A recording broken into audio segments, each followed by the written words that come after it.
ये नाकाम पॉलिसी है, ये तमाम दुनिया के अंदर नाकाम हो गई। अमेरिका जहां पे एक दिन में 3-3 हजार केस हो रहे थे और दुनिया का अमीर तरीन मुल्क था, वहां पे 42 स्टेट्स ने पाबंदियां खत्म कर दी। वो नहीं बर्दाश्त कर सके। लेकिन इनके पसंदीदा नरेंद्र मोदी के भारत में क्या हुआ, मेरे अल्फाज ना सुनिए। प्रणब प्रधान नाम है, बर्कले के अंदर ये पढ़ाते हैं, इकोनॉमिस्ट हैं। उन्होंने क्या कहा, by imposing one of the harshest covid lockdowns, दुनिया के सख्त तरीन लॉकडाउन लगाने की वजह से Moody has inflicted unprecedented damage on India's economy on the poor. Modi ने इंडिया की मईशत पे कारी जरब लगाई जिसकी कोई मिसाल नहीं मिलती, और खास तौर पे इंडिया के गरीबों के ऊपर। कुछ अदादो शुमार के मुताबिक, ये मैं नहीं कह रहा, ये प्रणब प्रधान कह रहे हैं, 12 करोड़ लोगों की रोजगार छिन गया। 12 करोड़ लोग। नतीजा क्या निकला, आधी आबादी, प्रधान साहब के मुताबिक, बर्कले के इकोनॉमिस्ट हैं, आधी आबादी यानी 65 करोड़ लोग जो हैं वो गुर्बत की लकीर से नीचे चले गए। और उनमें से वो कह रहे हैं with many approaching starvation levels, यानी भूख इतनी कि मौत का सामना है उनको। ये है वो स्ट्रेटेजी जो ये चाहते थे कि हम फॉलो करें। हमने क्या किया बेबी, मैं आगे जाके इसको बताऊंगा, लेकिन मैं फिर भी इंतजार करूंगा। मैं चाहूंगा कि वापस खड़े हो के कोई ना कोई तो ऑपोजिशन का लीडर पाकिस्तान के सफेद पोश और पाकिस्तान की गरीब की आंखों में आंखें डाल के बताए कि हम तो अमीर हैं, हम तो अरबपति हैं, करोड़पति हैं, हमें तो कोई फर्क नहीं पड़ता, हमें रोजगार मिलने के लिए बाहर जाना पड़े या ना जाना पड़े, लेकिन तुम्हें अपने घर में कैद कर देना चाहिए। बजट के ऊपर बात करते हैं जी। बजट पे ख्वाजा साहब ने कहा कि एक चीज से आपको पता चल जाएगा कि मईशत के अंदर क्या हुआ और इमरान खान की हुकूमत की कारकर्दगी क्या थी, और वो उन्होंने कहा कि रेवेन्यू के नंबर देख लें। हमाद अजहर साहब यहां बैठे हुए, ये भी रेवेन्यू के ऊपर बहुत काम कर चुके हैं सर। जिस वक्त, और इन्होंने क्या कहा, याद करें इन्होंने क्या कहा, 5 साल में 40 से 50% इजाफा किया रेवेन्यू में। ये ख्वाजा साहब ने हमें बताया। ख्वाजा साहब बता रहे हैं, जरूर यकीनन ठीक बता रहे होंगे सर। यहां पर फरवरी के महीने तक कोरोना जो है, आपको याद हो, लॉकडाउन जो है वो 23 मार्च को किया गया था। फरवरी के महीने तक पिछले साल से 17% रेवेन्यू के अंदर इजाफा हो रहा था। 17%। ये किसी ने गलत बता दिया ख्वाजा साहब को कि उससे पहले जो है रेवेन्यू ग्रोथ नहीं थी। कोरोना ने क्या किया पाकिस्तान की मईशत के साथ, उधर तो उस पर तो आप आदादो शुमार आप मानेंगे नहीं। आज की रिपोर्ट पढ़ लें, अप्रैल के महीने में बर्तानिया की मईशत 20% कम छोटी हुई है। तारीख में कोई नजीर नहीं मिलती। बर्तानिया जैसा सैकड़ों साल पुराना मुल्क, आज तक तारीख में कभी एक महीने के अंदर 20% मईशत उनकी छोटी नहीं हुई। अमेरिका 4 करोड़ लोग जो हैं वो रोजगार से हाथ धो बैठे। बर्तानिया की मैं पहले कहानी सुना चुका हूं। तो ये अब जो आदादो शुमार देख रहे हैं, ये वो हैं जो कोरोना के बाद के हैं। फिर उन्होंने कहा कि तहरीके इंसाफ की जो अवाम में मकबूलियत है वो बिल्कुल खत्म हो गई, और इनके सपोर्टर जो हैं, बल्कि उन्होंने कहा ये जो लेफ्ट साइड पे बैठे हुए हैं ये भी जो है ना, ये भी अब डिफेंड करने के काबिल नहीं रहे। यही वो लोग हैं जिन्होंने 1996 से बोलना शुरू किया, ये क्रिकेटर है इमरान खान, इसको क्या पता सियासत क्या होती है। 2002 में एक सीट थी। मुझे याद है मैं 2012 में, आज से 8 साल 8.5 साल पहले, स्पीकर साहब मैंने पार्टी ज्वाइन की तो लोगों ने मुझे कहा तुमने अजहर खान की पार्टी ज्वाइन कर ली है। मैंने कहा नहीं, मैंने तो अजहर खान नहीं, मैंने इमरान खान की पार्टी ज्वाइन की है। उन्होंने कहा इसका भी अशर वही होना, ये तकरीरें करता रहेगा, इसको कुछ नहीं मिलेगा। 2013 में खैबर पख्तूनख्वा में हुकूमत बनाई। वो हुकूमत इतनी कामयाबी से चलाई कि वो सूबा जिसमें आज तक कोई, वो पूछ रहे थे अपनी कारकर्दगी बताओ, जरा अपनी कारकर्दगी बताते हैं। 5 साल हम यही सुनते रहे, खत्म हो गए, डूब गए, परवेज खटक नाकाम हो गया। अभी अंदर बैठे थे, इधर कितने परवेज खटक चले गए, परवेज खटक नाकाम हो गया, ये तो सीट वापस नहीं मिलेगी। वो सूबा जिसमें दोबारा कभी हुकूमत दोबारा नहीं बनी थी, 2/3 अक्सरियत से वापस इलेक्ट होके आए। और और मुझे अगर मैं खुदा ना खास्ता अगर मैं मुस्लिम लीग नून का मेंबर होता तो मैं तो आज ख्वाजा साहब की तकरीर सुन के डर जाता, क्योंकि ख्वाजा साहब की तारीख ये रही कि ख्वाजा साहब ने एक दिन तकरीर की, ये 2013 के इलेक्शन से पहले। सर जी हौसला पैदा करें, हमने बड़ी 1 घंटे बड़ी बातें सुनी है, हमारे लीडर हैं, बुजुर्ग हैं, से गौर से सुने, हर एक को मौका मिलेगा और तमुल से। ख्वाजा आसिफ साहब ने भी तकरीर की है, किसी ने नहीं कोई दरमियान में इंटरप्ट किया। आपसे भी मेरी तमाम से गुजारिश है कि जो भी चाहे अपोजिशन से चाहे हुकूमती बेंचों से कोई भी स्पीच करे आप तमुल से सुने। मेरे ख्याल में वो चाहते हैं कि सिर्फ मैं मुस्लिम लीग नून की ना बात करूं, थोड़ा मैं पीपल्स पार्टी की भी तारीख याद दिला दूंगा। ख्वाजा साहब ने तकरीर की जी, उन्होंने कहा शौकत खानम पे इल्जामात लगा दिए कि शौकत खानम के अंदर जो फाइनेंशियल जो है वो इंटेग्रिटी नहीं है, वहां पे अवाम का माल। जो हमला किया ख्वाजा साहब ने उसका नतीजा ये निकला, उसके चंद दिन के बाद रमजान था, रमजान में सबसे ज्यादा पैसा आता है। शौकत खानम की तारीख में लोगों ने सबसे ज्यादा पैसा उस साल दिया। फिर उसके बाद इसी हॉल में इस कुर्सी पे खड़े होके मियां साहब ने तकरीर की, आपकी कुर्सी को एड्रेस किया और उन्होंने कहा हुजूर ये हैं वो जराए। तो ख्वाजा साहब ने कहा यार मियां साहब आप जवाब क्यों देते हैं, ये पनामा तो मसला ही नहीं है अवाम का, हफ्ता और दिन लोग भूल जाएंगे। उस बेचारे को फाय चढ़ा दिया, वो जाली प्लेटें लेके इंग्लैंड बैठा हुआ है। तो ख्वाजा साहब की दुआ जो है ना बड़ी खतरनाक होती है। आज तरीके इंसाफ की कह रहे मकबूलियत खत्म हो गई है, मुझे डर ये कि मुस्लिम लीग नून को अगली इलेक्शन में सीट ही ना मिले। फिर ख्वाजा साहब ने एक बड़ा जायज सवाल पूछा जी, ये सवाल इनका बिल्कुल जायज था। इन्होंने कहा यार ये बताओ कोरोना तो बाद में आया, मईशत तो उससे पहले तबाह हो चुकी थी। मैं रिपीट करता हूं, अल्फाज दोहराता हूं, इनका एक चीज ऐसी नहीं थी, एक चीज ऐसी नहीं थी जिससे पता चले कि मईशत बेहतरी की तरफ जा रही है। जनाब पहली चीज रेवेन्यू, मैंने जैसे पहले अर्ज किया 16.5% पिछले साल से ज्यादा चल रहा था, लेकिन ख्वाजा साहब कहते हैं एक चीज में बेहतरी नहीं। बाहर से बैरून मुल्क से जो सरमायाकारी की जाती है मुल्क के अंदर, वो पिछले साल से 2 गुना से ज्यादा थी, लेकिन ख्वाजा साहब को वो नजर नहीं आई। रिजर्व हमारे सेंट्रल बैंक के जो होते हैं वो रिजर्व में 50% का इजाफा था, लेकिन ख्वाजा साहब को नजर नहीं आया।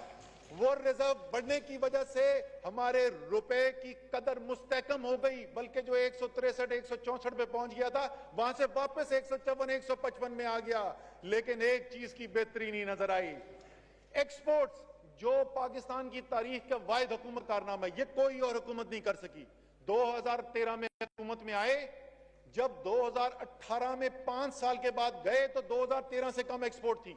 5 साल में वो एक्सपोर्ट सालाना बुनियाद के ऊपर 4.5% इजाफा हो रहा था, और जो लेटेस्ट महीना आया था उसमें पहली दफा 6 साल में डबल डिजिट ग्रोथ यानी 11% इजाफा हो रहा था।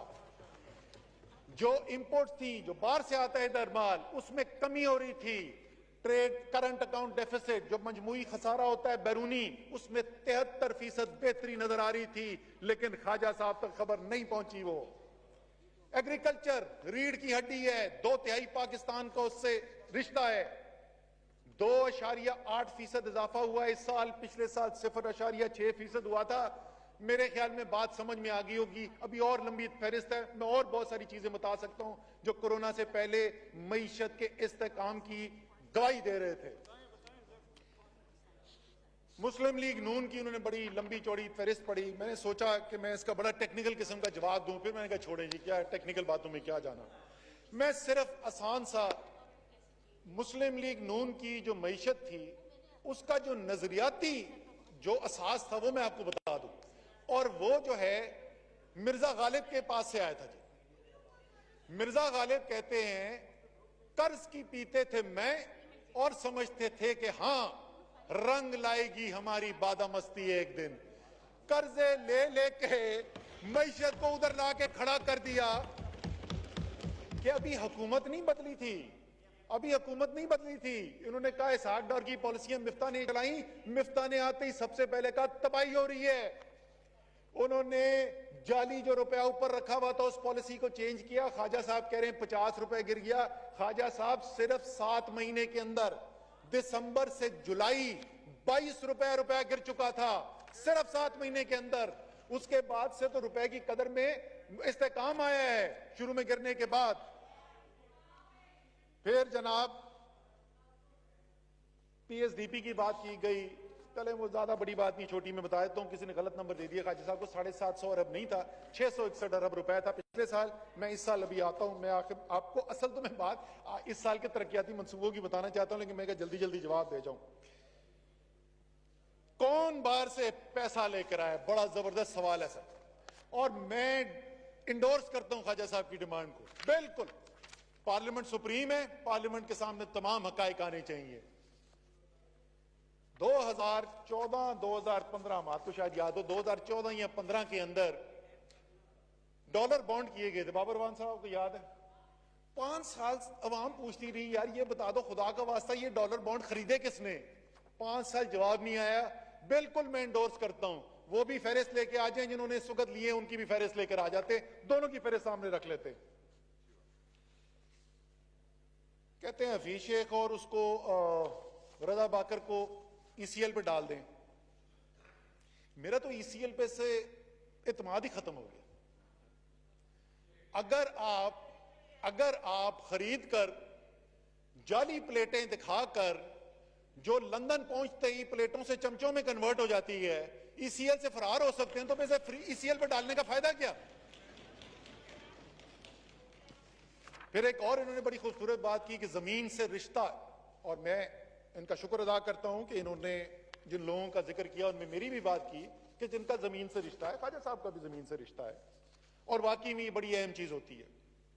इसलिए मैं एक अपील करना चाहता हूं, और वो अपील जो है वो मेरे जो बाएं बैठे हुए इनके साथ, इनके लिए भी है, और मेरे जो दाएं बैठे हुए उनके लिए भी है।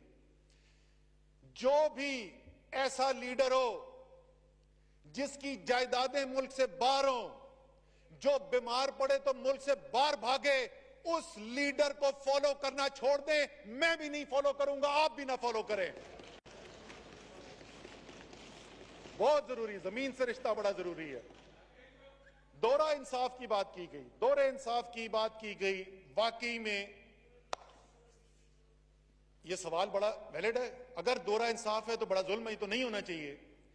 अगर वही सुप्रीम कोर्ट इमरान खान को बुलाता है और उससे बोलता है कि यार तुम पब्लिक ऑफिस होल्डर तो कभी जिंदगी में नहीं रहे हो, ना तुम्हारी कोई बड़ी कंपनी है, ना तुम्हारे पास कोई बड़े बड़े अकाउंटेंट्स थे, लेकिन 8 महीने उससे सवाल पूछता रहता है, अच्छा ये बताओ जो तुम पैसा बाहर से पाकिस्तान लेके आए थे, पाकिस्तान से बाहर नहीं लेके गए थे, जो तुम बाहर से पाकिस्तान पैसा लेके आए थे वो कैसे लाए थे, किस अकाउंट से आया था, अच्छा तुम्हारे पास फ्लैट था कब खरीदा था, 1973 में, 1983 में खरीदा था, 1983 में कैसे खरीदा था, उसकी रसीदें ला के दो, अपने टैक्स रिटर्न बताओ। उस आदमी ने 8 महीने जवाब देता रहा। 8 महीने जवाब देने के बाद सुप्रीम कोर्ट ने कहा इमरान खान सादिक भी है, अमीन भी है। आप यहां पे इस कुर्सी पे खड़े होते हैं और कहते हैं हुजूर ये हैं वो जराए, और जब पहुंचते हैं आप सुप्रीम कोर्ट तो आप बोलते हैं वो तो ऐसी खाली कागज से मैंने दे दिया, आप सीरियस क्यों लेते हैं। आप वहां कतरी खत लहराने शुरू कर देते हैं। आपसे 1.5 साल पाकिस्तान और सुप्रीम कोर्ट, मुझे आखिरी दिन याद है एक जज साहब का मैं नाम नहीं लूंगा, मेरे भाई जो मुस्लिम लीग नून के मेंबर है वो उनके बड़े करीबी दोस्त भी हैं, लेकिन उनकी ये दोस्ती से कोई ताल्लुक नहीं इस बात का, लेकिन वो बात मुझे अभी तक, उन्होंने आखिरी दिन पूछा कि हम आपसे महीनों से एक सवाल पूछ रहे हैं वकील साहब, आपका क्लाइंट हमें एक कागज तो दिखा दे जिससे आपका केस प्रूव होता है, एक कागज नहीं दे सके। सर ये दोहरा मेयार नहीं है, ये एक ही मेयार है। जो सच की बात करता है, जो सवाल का जवाब सीधा देता है, उसको सुप्रीम कोर्ट सादिक और अमीन कहता है, और जो राय फरार इख्तियार करता है उसको सुप्रीम कोर्ट जो है वो फिर गॉडफादर से तशबीह देता है। दोहरे मेयार की बात नहीं है, ये एक ही मेयार है। नैब बड़े लंबी फहरिस्त सुनाई गई, जाहिर है कोई खुशी की बात नहीं है। अगर कोई भी ऑनरेबल मेंबर यहां का नैब की जद में आता है, जेल में जाता है, तो ये कोई खुशी की बात नहीं है। मेरे ख्याल में बुल्ले शाह ने कहा था दुश्मन मरे तो खुशी ना करिए, सजना भी मर जाना, ये कोई खुशी की बात नहीं है। लेकिन सर मेरे दोस्त मासूमाना सवाल है, वसीम बदामी से चुराया हुआ जुमला, मासूमाना मेरे दो सवाल है, क्या नैब का कानून जिसके तहत ये सारी कार्रवाई की जा रही है, क्या इस कानून को बनाने में तहरीके इंसाफ का कोई हिस्सा था, या ये तमाम कानून जो बना हुआ है ये इस तरह बैठे हुए लोगों का बनाया हुआ है? दूसरा मासूमाना सवाल, जो नैब के इदारे को चला रहे हैं, क्या वो इमरान खान का अपॉइंटी है? क्या वो तहरीके इंसाफ का लगाया हुआ बंदा है, या इस तरफ बैठे हुए वजीर आजम उस वक्त के और उस वक्त के लीडर ऑफ ऑपोजिशन की अपॉइंटी हैं? कानून आपका है, उस कानून को नाफिज करने वाला आपका अपॉइंटेड है, और इल्जाम डालते हैं इमरान खान के ऊपर। अपने अमाल का खुद जवाब दें, इमरान खान के पीछे छुपने की कोशिश मत करें। एक और बड़ी खूबसूरत बात की ख्वाजा साहब ने, जो इक्तदार से मोहब्बत करते हैं वो बुज़दिल हो जाते हैं। ये बिल्कुल सिर्फ इक्तदार नहीं, जो पैसे से मोहब्बत करेगा, जो इक्तदार से मोहब्बत करेगा, जो भी किसी दुनियावी चीज से मोहब्बत करेगा वो कमजोर हो जाता है, वो बुज़दिल हो जाता है, इसमें कोई शक की बात नहीं। और इसकी बेहतरीन मिसाल हमने 2 साल देखी। टीवी पे एंकर चला चला के थक गए। जो प्रोग्राम में जाते थे मुस्लिम लीग नून वालों को, उनको वही तकरीरें सुननी पड़ती थी। ख्वाजा आसिफ क्या कह रहे हैं उन फ्लैट्स के बारे में, उनके बारे में हुसैन नवाज ने क्या कहा, उनके बारे में चौधरी निसार ने क्या कहा, और पता नहीं किस किस लीडर ने क्या कहा। एक एक बंदा गवाही देता है कि ये फ्लैट मियां साहब के हैं, और मियां साहब एलानिया वहां पर खड़े होकर कह रहे हैं कि मेरा इन फ्लैट से कोई ताल्लुक नहीं। 2 साल ये चलता रहता है और कोई जवाब नहीं देता। तो वाकई में इक़्तिदार की मोहब्बत जो है बुज़दिल कर देती है। फिर उन्होंने कहा कि ये बड़ी, और ये तारीखी तौर पे ये हकीकत है कि बाप और बेटे का रिश्ता जो है ना, वो भी रास्ते में नहीं आता जब इक़्तिदार की जंग होती है। और वही हमने देखा। सर, जो बजट पे तकरीर की गई है उसी बजट की तकरीर का जवाब दे रहा हूं मैं। कोई इंडियन असेंबली की स्पीच का जवाब नहीं दे रहा। जो बातें की गई हैं उन्हीं बातों का जवाब दे रहा हूं। वो कहते हैं ये बाप ने बेटों को कत्ल कर दिया, बिल्कुल तारीखी हकीकत है। इसीलिए जब मियां साहब के इक़्तिदार की जंग आई, पहले उन्होंने अपने मरहूम वालिद को मनी लॉन्ड्रर करार दे दिया। उन्होंने कहा जी वो उनसे पूछो, वो 70s में उन्होंने मनी लॉन्ड्रिंग की थी। और जब बिल्कुल ही आखिर में केस फंस गया तो उन्होंने बच्चों के ऊपर बात डाल दी कि तो मेरे बच्चों के एहसास है। वाकई में बड़ा ये संगदिल होता है इक़्तिदार, ये ना बाप को देखता है ना बेटे को देखता है। इंटरव्यू देने की बात की सर, जिन्होंने सियासत में अपना मुकाम ही इंटरव्यू दे के बनाया हो, जिन्होंने अपना सियासत के अंदर मुकाम ही मेजर और कर्नल और ब्रिगेडियर के दफ्तर बाहर बैठ के और उनके लिए फल फ्रूट ले जाके बनाया हो, उनको वाकई में हर शख्स ऐसे ही लगता है कि वो इंटरव्यू दे के आया है। इमरान खान 22 साल की स्ट्रगल के बाद इधर पहुंचा है। उसने आपको टेक ऑन किया है, उसने हर पाकिस्तान के माफिया को टेक ऑन किया है, और पाकिस्तान की अवाम की ताकत पर इस इक़्तिदार में पहुंचा है।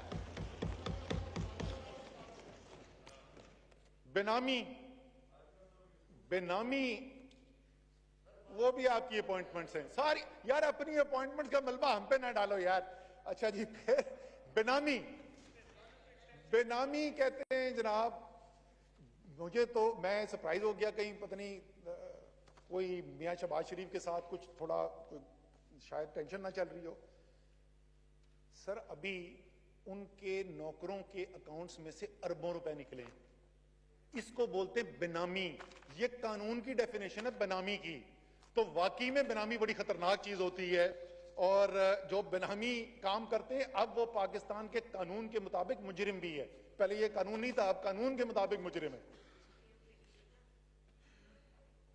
एजुकेशन, हेल्थ का बांग्लादेश का जिक्र किया। मैं आखिर में बड़ा क्विकली सिर्फ 5 मिनट लूंगा। मैं हाईलाइट्स बताऊंगा आपको हमारे अगले साल के मंसूबों की, उसके अंदर मैं इसका जवाब दे दूंगा। इंपीरियल की स्टडीज, सर मुझे एक चीज पे बड़ा एतराज है। बहुत सारी बातें अभी जो तनकीद की ख्वाजा साहब ने, ये ख्वाजा साहब की दिल की आवाज है, इनकी सोच है। मैं उससे इख्तलाफ कर सकता हूं, ये ख्वाजा साहब की सोच है और इनको एक हक बनता है। और एक आजाद शख्स के होते हुए इनकी सोच जो है वो, मैं उसका एहतराम करता हूं। मैं उससे इख्तलाफ करता हूं लेकिन मैं एहतराम करता हूं। ये जो पाकिस्तान के अंदर एक गोरे की ज़हनी गुलामी जो है ना, इंपीरियल ने स्टडी छाप दी। अब वो सब जो है सुबह से लेकर शाम तक, सर हमें इस बात में कोई शर्म नहीं है हम ज़हनी तौर पे गोरे की गुलामी करने के लिए तैयार नहीं है। हमारे अपने Pakistani scientist, world class data analyst, artificial intelligence के एक्सपर्ट्स, एपिडियोमोलॉजिस्ट फोरकास्ट करते हैं। फोरकास्ट अभी तक बिल्कुल मौसर साबित हो रही है। कंजर्वेटिव रखे करते हैं, उससे कम होता है। हमारे आदाद शुमार जो होते हैं, हम उस पर यकीन रखते हैं, हम किसी गोरे की हुई स्टडी के ऊपर यकीन नहीं रखते। पिछले 3 महीने के इमरान खान के बयानात पे ख्वाजा साहब ने कहा साइकेट्रिस्ट से पूछना चाहिए। सर मुझे नहीं पता साइकेट्रिस्ट क्या कहेगा, मैं तो साइकेट्रिस्ट नहीं हूं, मुझे तो ये नहीं पता साइकेट्रिस्ट क्या कहेगा। हाँ, मुझे ये जरूर पता है कि अब से कुछ हफ्ते पहले कोरोना को शुरू हुए तकरीबन 2-2.5 माह हो चुके थे, तो एक सर्वे कराया गया और एक ऐसी कंपनी ने कराया जिसका कोई इमरान खान के साथ रिश्ता नहीं है, बल्कि आमतौर पे पीटीआई वाले समझते हैं कि वो सर्वे कराने वाली कंपनी पीटीआई की हक में नहीं है, मुस्लिम लीग के नून के हक में। उस सर्वे के मुताबिक हमें यह पता है कि पाकिस्तान के अवाम क्या समझते हैं कि इमरान खान ने पिछले 3 महीने क्या किया है। 82% पाकिस्तान के अवाम ने कहा कि इमरान खान बिल्कुल ठीक कर रहा है जिस तरीके से कोरोना की जंग लड़ रहा है। बिलियनियर्स हु फ्लेड पाकिस्तान के जी भाग गए, अरबपति जो हैं वो भाग गए। बाकी सर बाकियों को तो पता नहीं। एक आजकल अरबपति जरूर हैं जो हमें कॉफी पीते हुए और चहलकदमी करते हुए लंदन में नजर आते हैं, तो उनको यकीनन वापस आना चाहिए। उनके मुल्क में मुश्किल हालात हैं इस वक्त, उनको यहां होना चाहिए। एक मैं माफी मांगना चाहता हूं, मेरे ख्वाजा साहब मेरे बड़े भाई के बहुत दोस्त भी हैं जी, तो मैं सियासी मुखालफत अलग लेकिन इनका जाती तौर पे एक एहतराम भी है। तो मैं एक इन्होंने बात की थी जिसमें मैं हंस पड़ा था, जो मुझे नहीं करना चाहिए था। उन्होंने कहा हम देंगे जनूबी पंजाब। ख्वाजा साहब 1983 से लेके 2018 तक 35 साल या वफाक में, ये सूबे में और कई मुकामात पे दोनों पे आपकी हुकूमत थी। इंतजार किस बात का था? 35 साल गुजरने के बाद खुदा का वास्ता ये ना कहे हम देंगे। इंशाल्लाह देंगे सर, इंशाल्लाह देंगे सर। आखिरी 3 चीजें छोटी छोटी मैं क्विकली कह दूं, आखिरी 3 चीजें मैं छोटी बोल दूं और उसके बाद 5 मिनट लूंगा सिर्फ मंसूबों के ऊपर। कराची और फैसलाबाद में उन्होंने कहा कि बहुत बेहतरी की थी, बड़ी मेहनत की, और कराची और फैसलाबाद के अवाम के लिए बिजली भी वहां पर बेहतर की, अमन अमान भी वहां पर लेके आए। और ये सब करने के बाद कराची और फैसलाबाद के अवाम क्या ख्याल रखते थे इनकी कारकर्दगी का? 21 में से 14 सीटें कराची ने तहरीक इंसाफ को दी और फैसलाबाद शहर की 4 में से 4 सीटें फैसलाबाद ने पीटीआई को दी।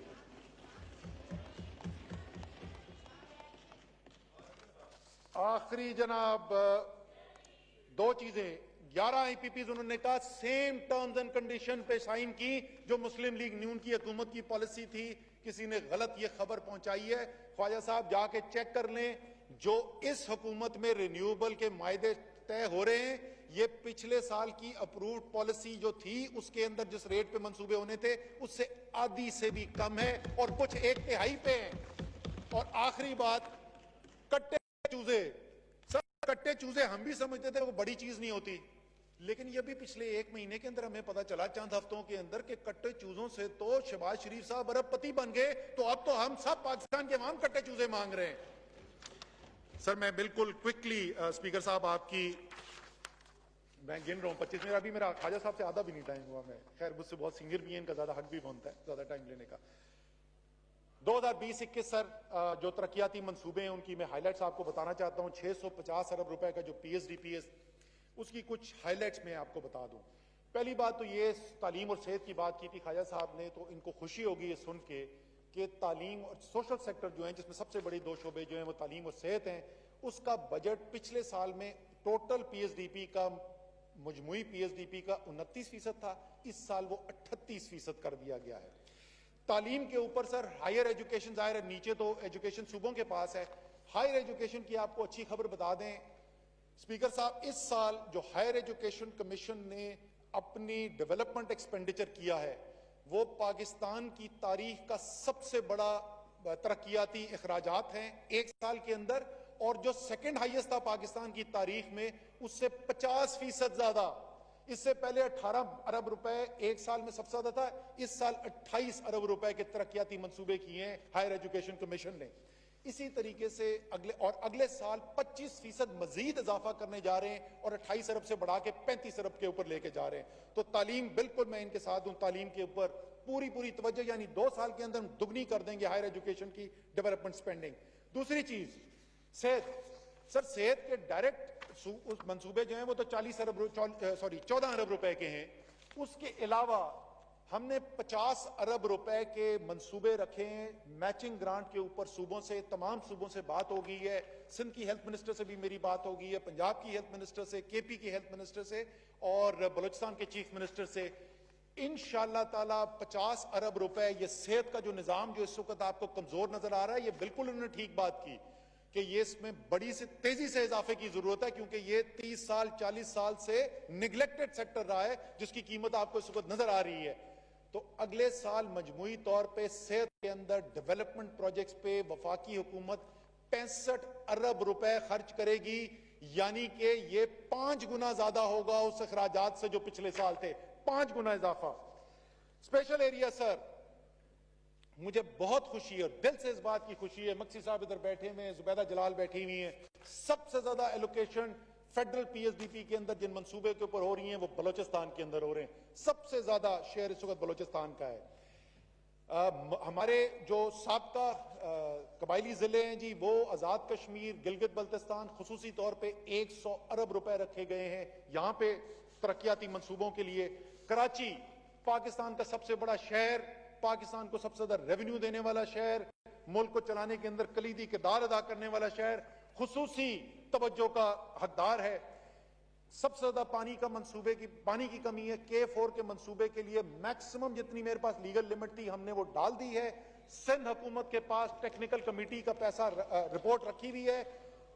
मैंने NEC मीटिंग में भी अपील की थी, सिंध चीफ मिनिस्टर से दोबारा अपील करता हूं, नवीद कमर साहब से भी रिक्वेस्ट करूंगा कि वो उनसे बात करें, ये भी कराची में रहते हैं। जितनी जल्द सिंध हुकूमत से हमारे पास उनकी फाइनल रिकमेंडेशन आ जाएगी, K4 के मंसूबे को इंशाअल्लाह ताला से इनके साथ मिलकर शुरू भी करेंगे और मुकम्मल भी करेंगे। KCR कराची का 30 साल पुराना डिमांड, सुप्रीम कोर्ट के फैसले से वो, क्योंकि सिंध हुकूमत उस पर कार्रवाई नहीं कर रही थी, वफाक के पास आ गया है। इस साल के तरक्याती बजट में उसका पहला फेज शामिल कर दिया गया है। इंशाअल्लाह ताला कराची के अंदर KCR मुकम्मल करके दिखाएंगे। ग्रीन लाइन का मंसूबा जो पहले से इंप्लीमेंट हो रहा है, ग्रीन लाइन के मंसूबे को मुकम्मल करने के लिए पूरे फंड्स रख दिए गए। इस माली साल के अंदर इंशाअल्लाह ग्रीन लाइन मुकम्मल हो जाएगी। Combined effluent treatment plant, sewage का बहुत बड़ा मसला है कराची के अंदर। ये सिंध गवर्नमेंट से आया था प्रपोजल, हमने उसके लिए पैसे रखे हैं वफाकी बजट के अंदर, वो पूरा करेंगे। सीपेक के ऊपर बात की गई कि सीपेक को नजरअंदाज किया जा रहा है। अगले साल स्पीकर साहब आपको खुशी होगी कि 77 अरब रुपए सीपेक के मंसूबों को आगे बढ़ाने के लिए मुख्तस किए गए हैं। सबसे बड़ी चीज, अल्लाह ताला शेख रशीद को जल्द सेहत याब करे। बड़े दिल से जी वो ML1 के लिए मेहनत करते हैं, बार बार मेरे साथ फॉलो अप करते हैं। शेख साहब घर पे सुन रहे होंगे, उनको भी खुशी है, मुझे भी खुशी है। ML1 हकीकत बनने जा रहा है। अगले साल से उसके ऊपर काम शुरू हो जाएगा। योब को चलाक रोड, यारिक योब, फिर हमारी बुरहान हकला रोड, ये जो बड़ी सड़कें हैं सीपेक की, इनके ऊपर काम जारी रहेगा। लाहौर मटियारी ट्रांसमिशन लाइन मुकम्मल की जाएगी। इस साल जो है हब चाइना का 1320 मेगावाट का प्लांट और एंग्रोथर का 660 मेगावाट का प्लांट, 2000 मेगावाट की नए बिजली के मंसूबे सीपेक के मुकम्मल हुए हैं। इसके अलावा टपाल इलेक्ट्रिक का 330 मेगावाट का फाइनेंशियल क्लोज हुआ है और थर की ब्लॉक 1 की 7.8 मिलियन टन की माइनिंग के प्रोजेक्ट का फाइनेंशियल क्लोज हुआ है। और आखिरी चीज सीपेक के अंदर 3 स्पेशल इकोनॉमिक जोन, बिकॉज हमें सनत लगानी है, लोगों को नौकरियां देनी है। फैसलाबाद, रशकाई, बोस्तान बलोचिस्तान में, रशकाई खैबर पख्तूनख्वा में 3 स्पेशल इकोनॉमिक जोन्स की मंजूरी दी गई है और उनके ऊपर फिजिकल काम शुरू हो चुका है। तो ये सीपेक की प्रोग्रेस है जी। सेकंड लास्ट चीज, सिंध के अंदर इस वक्त एक बहुत बड़ी डिमांड है और बड़ी जायज डिमांड है। पूरे पाकिस्तान में मोटरवे कंप्लीट हो गई है, लेकिन सक्कर हैदराबाद का पोर्शन जो है वो मुकम्मल नहीं है। पब्लिक प्राइवेट पार्टनरशिप के अंदर PPP अथॉरिटी जो बनी है, जिसको मैं चेयर करता हूं, उसने जो पहला बड़ा मंसूबा जिसकी मंजूरी दी है, 206 अरब रुपए का मंसूबा है, वो हैदराबाद से सक्खर का मोटरवे है। इंशाअल्लाह ताला उसके ऊपर इस साल काम शुरू हो जाएगा और 50 अरब रुपए इस साल इंशाअल्लाह उसके ऊपर अखराजात भी आ जाएंगे। आखिरी चीज पानी, और पानी के अंदर क्यों जरूरी है। 2/3 पाकिस्तान ज़राअत के ऊपर इन्हिसार है और ज़राअत की जो सांस लेना जो है वो पानी पर मुनहसर है। बदकिस्मती से हमने इसको निगलेक्ट किया है। ये जो है ये निगलेक्ट का शिकार रहा है। आपको खुशी होगी और मेरे ख्याल में स्पीकर साहब, क्योंकि आपकी भी बड़ी जिद्दोजहद है जहां पे हम आज पहुंचे हुए हैं, आपको फख्र भी होगा ये सुन के कि इमरान खान की हुकूमत ने पाकिस्तान की तारीख में ये पहली दफा हो रहा है 3 बड़े हाइडल प्रोजेक्ट एक वक्त में इस वक्त काम हो रहा है उनके ऊपर। ये कभी पाकिस्तान की तारीख में नहीं हुआ। दियामीर बादशाह dam, Mohammad dam, Dasu dam, मजमूई तौर पर 7,460 मेगावाट बिजली की कैपेसिटी, 7,460। ये कागजों के ऊपर तो कोई 100 दफा हो चुके हैं, ग्राउंड पे काम पहली दफा शुरू हो रहा है। बलोचिस्तान के अंदर पानी की जरूरत भी है और मेरे ख्याल में, और बलोचिस्तान के जितने हमारे रिप्रेजेंटेटिव्स भी यहाँ बैठे हुए इनको पता है, बहुत बड़ा पोटेंशियल भी है वहां पे। अगर हमने लोगों की जिंदगी बेहतर करनी है, उनको आमदनी दिलानी है, ज़राअत बहुत बड़ा किरदार अदा कर सकती है, लेकिन पानी की कमी है। इसलिए कच्ची कैनाल का जो आगे डेवलपमेंट वाला जो फेज है जी, वो इसके अंदर शुरू हो रहा है और इंशाल्लाह इसको मुकम्मल किया जाएगा। और 2 पुराने डैम जो बहुत अरसे से रुके हुए थे, नौलंग डैम और विंदर डैम जो है, वो दोनों उनकी अप्रूवल हुई है, वो दोनों पे इंशाल्लाह ताला काम शुरू होगा और साल के दरमियान कोशिश करेंगे इनकी एलोकेशन भी बढ़ाएं, फंडिंग भी इनकी बढ़ाए। सिंध में कोटरी के डाउन स्ट्रीम जो लोग जानते, नवीद कमर साहब बहुत अच्छी तरीके से इस बात को जानते हैं, सी वाटर इंक्रोचमेंट हो रही है, वहां पे फ्रेश वाटर की कमी होती है कई सालों के अंदर। Downstream of Kotri barrage Sindh barrage बनाने का मंसूबा है, उसकी फिजिबिलिटी के पैसे शामिल कर दिए गए हैं। इंशाअल्लाह ताला वो फिजिबिलिटी मुकम्मल होगी और ये मंसूबा जो सिंध की कोस्टल बेल्ट के लिए खासतौर पर इंतहाई जरूरी है, उसको मुकम्मल किया जाएगा। और आखिरी मंसूबा जिसका मैं जिक्र करना चाहता हूं, खैबर पख्तूनख्वा के अवाम की जी ये हक है कि उनको भी अपना इरसा का जो पानी का वाटर रिकॉर्ड के मुताबिक पूरा है शेर, वो पूरा मिले। शगुफ्ता जवानी साहबा, आप मोहतरमा, आप इतनी जोर जोर से नारे लगा रही हैं, बगैर माइक के आपकी आवाज पूरे हॉल में गूंज रही है। आप सबर से सुने, सबर से सुने प्लीज, सबर से सुने जी सर, वो सबर से सुने आप। बिल्कुल शुक्रिया स्पीकर साहब। लेकिन शगुफ्ता जुमानी का वो कहते हैं ना, हक नमक हलाली करनी चाहिए। इन्होंने हमें बहुत अच्छा ये नोज कैफेटेरिया के अंदर बहुत हमारा ख्याल रखती थी, तो इनकी कोई बात नहीं। सर, चश्मा राइट बैंक कैनाल का प्रोजेक्ट डिया खान के अंदर जमीन मौजूद है, खैबर पख्तूनख्वा के अवाम का हक है। इंशाअल्लाह ताला वो बहुत अरसे से निगलेक्टेड प्रोजेक्ट जो है उसके ऊपर हमने काम शुरू करना है, फिजिबिलिटी मुकम्मल करनी है। ये सब इमरान खान साहब की उस सोच की नतीजा है जिसका मुतालबा ख्वाजा आसिफ कर रहे थे। ख्वाजा आसिफ ने बिल्कुल कहा कि अगर कहीं और से पैसा काटना भी पड़े तो आप तरक्कियाती काम को फिर भी ना कम करें। मैं वो एग्जैक्ट चले आपको अमाउंट नहीं बताता जो, लेकिन जो शुरू में बजट बना था यो अमाउंट इससे कम थी, इससे बहुत कम थी। और वो जो उसके अंदर तरक्कियाती मंसूबों के लिए पैसा बढ़ाया गया वो मैंने नहीं बढ़वाया, वो खुद इमरान खान ने कहा कि कुछ भी हो जाए इस वक्त हमने अपना तरक्कियाती अमल को सुस्त नहीं होने देना, चाहे कहीं और से पैसा काटना पड़े वो काट लो। इसीलिए उन्होंने 120 अरब रुपए दोबारा इजाफा कराया। इंशाअल्लाह ताला वो कह रहे थे एक ईंट कहीं दिखा दें, हम इनके दौरों का इंतजाम कर लेंगे। एक ईंट नहीं, पाकिस्तान के एक कोने से आखिरी कोने तक ईंट ही ईंट इनको दिखाएंगे। पाकिस्तान जिंदाबाद। बहुत शुक्रिया जी। वज़ीर मनसूबाबंदी असद उमर कौमी असम्बली में इजहार ख्याल कर रहे थे। उनका कहना था कि सख्त लॉकडाउन की पॉलिसी कहीं भी पूरी दुनिया में कामयाब नहीं हुई। अमरीका की मिसाल हमारे सामने है। दुनिया के अमीर तरीन मुल्क में भी 40 रियासतों ने हुकूमतदूली करते हुए लॉकडाउन में नरमी की। भारत में भी ये तजर्बा जो है वो बुरी तरह से नाकाम रहा है।